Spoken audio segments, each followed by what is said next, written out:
கரங்களை குவித்து பாதங்களில் தலையினை வைத்து வணங்குகிறோம். எங்கள் வேண்டுதலை கேட்டருள்வி சாயிநாதரே. பக்தியுடனோ இல்லாமலோ உமது இடம் நாடி வந்துள்ளோம். எமக்கு உமது அருளை தந்தருள்வீரே சத்குருநாதா. என்றும் உமது திருப்பாதங்களை சேவிக்க வேண்டும் அப்பா.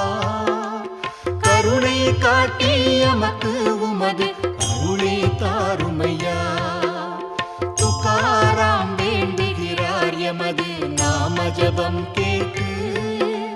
அருள் கூர்ந்து எம் சம்சார பற்றை